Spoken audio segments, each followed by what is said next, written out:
Prosecution ವಿಚಾರವಾಗಿ ಇವತ್ತು ಮೈತ್ರಿಯಿಂದಲೂ ಕೂಡ ಪ್ರತಿಭಟನೆಯನ್ನ ಹಮ್ಮಿಕೊಳ್ಳಲಾಗಿದೆ.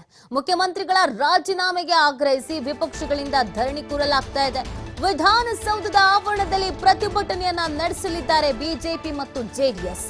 ಮೂಡಾ ಪ್ರಕರಣದ ಆರೋಪ ಹಿನ್ನೆಲೆ ಸಿಎಂ ರಾಜೀನಾಮೆಗೆ ಆಗ್ರಹಿಸ್ತಾ ಇದ್ದಾರೆ. ಪ್ರತಿಪಕ್ಷ ನಾಯಕ ಅಶೋಕ್ ನೇತೃತ್ವದಲ್ಲಿ ಈ ಒಂದು ಪ್ರತಿಭಟನೆಯನ್ನ ಹಮ್ಮಿಕೊಳ್ಳಲಾಗಿದೆ. ನೋಡಿ, ಒಂದ್ ಕಡೆಯಲ್ಲಿ ಸಿದ್ದರಾಮಯ್ಯನವರ ಪರವಾಗಿ ಕಾಂಗ್ರೆಸ್ನ ಕಾರ್ಯಕರ್ತರು ರಾಜ್ಯದ ಅನೇಕ ಜಿಲ್ಲೆಗಳಲ್ಲಿ ಪ್ರತಿಭಟನೆಗೆ ಕರೆ ಕೊಟ್ಟಿದ್ದಾರೆ, ಪ್ರತಿಭಟನೆಯನ್ನ ಮಾಡ್ತಾ ಇದ್ದಾರೆ. ಇನ್ನೊಂದು ಕಡೆಯಲ್ಲಿ ಯಾವಾಗ ರಾಜ್ಯಪಾಲರು ಪ್ರಾಸಿಕ್ಯೂಷನ್ಗೆ ಅನುಮತಿಯನ್ನ ಕೊಟ್ರೋ ಬಿಜೆಪಿ ಮತ್ತು ಜೆಡಿಎಸ್ ಆಗ್ರಹ ಏನಾಗಿದೆ ಅಂದ್ರೆ ರಾಜೀನಾಮೆ ಕೊಡಿ ಅಂತ.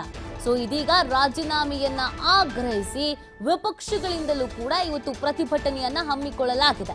ವಿಧಾನಸೌಧದ ಮುಂಭಾಗ ಜೆಡಿಎಸ್ ಮತ್ತು ಬಿಜೆಪಿ ನಾಯಕರು ಪ್ರತಿಭಟನೆಗೆ ನಿರ್ಧರಿಸಿದ್ದಾರೆ. ಪ್ರಾಸಿಕ್ಯೂಷನ್ಗೆ ಅನುಮತಿ ಕೊಟ್ಟಿದ್ದಾರೆ. ಕಾನೂನು ಹೋರಾಟವನ್ನ ಸಿಎಂ ಮಾಡಬೇಕಾಗಿದೆ. ಇಂಥ ಸಂದರ್ಭದಲ್ಲಿ ಅವರು ಅಧಿಕಾರದಲ್ಲಿ ಇರಬಾರದು, ಅಧಿಕಾರದಿಂದ ಕೆಳಗಿಳಿಬೇಕು, ಆ ನಂತರ ಕಾನೂನು ಹೋರಾಟವನ್ನ ಮಾಡಬೇಕು. ಕಾನೂನು ಎಲ್ಲರಿಗೂ ಒಂದೇ, ಹಾಗಾಗಿ ರಾಜೀನಾಮೆಯನ್ನ ಕೊಡಲೇಬೇಕು ಅಂತ ಆಗ್ರಹಿಸಿ ಈ ಒಂದು ಪ್ರತಿಭಟನೆಯನ್ನ ಮಾಡಲಾಗ್ತಾ ಇದೆ. ಬಿಜೆಪಿ ಮತ್ತು ಜೆಡಿಎಸ್ ಮೈತ್ರಿ ನಾಯಕರು ಈ ಒಂದು ಪ್ರತಿಭಟನೆಯ ಕರೆ ಕೊಟ್ಟಿರುವಂತದ್ದು ಇಲ್ಲಿ ಒಂದೇ ಕಾರಣ. ಸಿದ್ದರಾಮಯ್ಯನವರ ವಿರುದ್ಧ ಪಾದಯಾತ್ರೆಯನ್ನ ಮಾಡಿದ್ರು ಬಿಜೆಪಿ ಮತ್ತು ಜೆಡಿಎಸ್ನವರು. ಪ್ರಾಸಿಕ್ಯೂಷನ್ಗೆ ಅನುಮತಿ ಕೊಡಬೇಕು ಮತ್ತು ರಾಜೀನಾಮೆಯನ್ನ ಕೊಡಬೇಕು ಮತ್ತು ಈ ಸರ್ಕಾರದಲ್ಲಿ ಸಾಕಷ್ಟು ಹಗರಣಗಳು ನಡೆದಿದೆ ಅಂತ. ಇದೀಗ ಪ್ರಾಸಿಕ್ಯೂಷನ್ಗೆ ಅನುಮತಿ ಕೊಟ್ಟಾದ್ಮೇಲೆ ರಾಜೀನಾಮೆ ಕೊಡಬೇಕು ಅಂತ ಆಗ್ರಹಿಸ್ತಾ ಇದ್ದಾರೆ.